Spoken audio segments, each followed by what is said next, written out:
This program has been brought to you by Animas Mountain Mortgage, Durango's most trusted mortgage lender. You're watching Durango TV News. I'm Deborah Uroda, sitting in for Wendy Settle, who's out of town on a business trip this week. Linda Baker and her staff want to give the public a reason to visit the Southern Ute Museum in Ignacio, not just once, but over and over again. Baker took over as museum director in spring 2016 after the nonprofit that had managed the museum since 2011 went bankrupt and shut down. Nearly 2 years later, the permanent exhibit on the Southern Ute Indian tribe has been redone, and it's complemented by rotating exhibits, a series of free cultural events, and a gift shop featuring the art of Southwestern Indian tribes. It's also open 7 days a week from 10 a.m. to 5 p.m., and admission is free. Baker hopes the changes will draw visitors back again and again. One of the things that Tribal Council thought was important was that the public could come in and learn about the Southern Ute Indian tribe. A lot of people don't know that the tribe is the largest employer in the county. They don't know that they're the longest continuous residents. They don't know that we have a creation story, which shows that we never migrated anywhere, that we've always been here. And it's those things that are important for the tribe, for people to learn. And so as a result, the museum was open 7 days a week. Baker and her staff spent the first few months after taking over the museum conducting inventory and locating every artifact that the museum either owned or curated on behalf of tribal members. The cases were emptied and thoroughly cleaned, and new exhibits on tribal history were installed.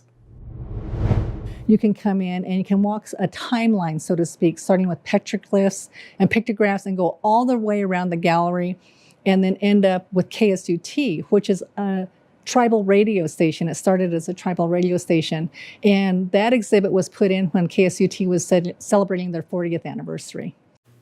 Baker also has established a schedule of rotating exhibits. Right now, a stunning collection of photographs and artifacts on Indian rodeo riders is on display, and you can learn more about the Southern Ute men and women who served our country during times of war. A photo exhibit on living with wolves rounds out the collection. And we also have a totem pole here, and people might wonder why a totem pole. This is Southwest Colorado. The totem pole was made by the House of Carvers, which is from the Lummi Nation in Washington State.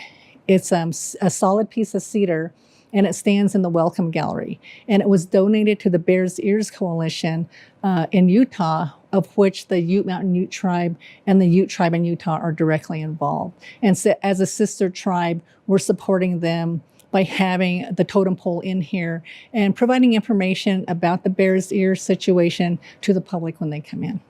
Round up your visit with a stop at the gift shop, where you can find intricately painted Pueblo pottery, Hopi cachinas, handcrafted silver jewelry, and, of course, Ute beadwork. We are carrying beadwork from our sister tribes and other products from our sister tribes too, including applique work.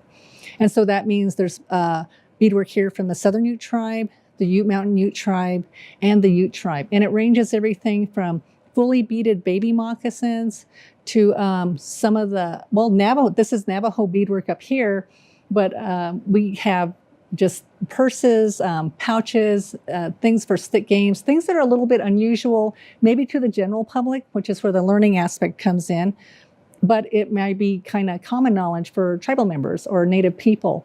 But to see it offered for sale and at a very reasonable price, that's what we want to get out. I kind of want to operate the museum as a local source, not only for people to bring their quality work in, but also to be able to offer it to visitors and offer it at a reasonable price so that people can take things home with them. Later this month, the museum will offer a free workshop on beading and making other traditional Ute decorations and clothing. It's open to the public. If you'd like to learn more or visit the museum, log on to the museum website at southernutemuseum.org.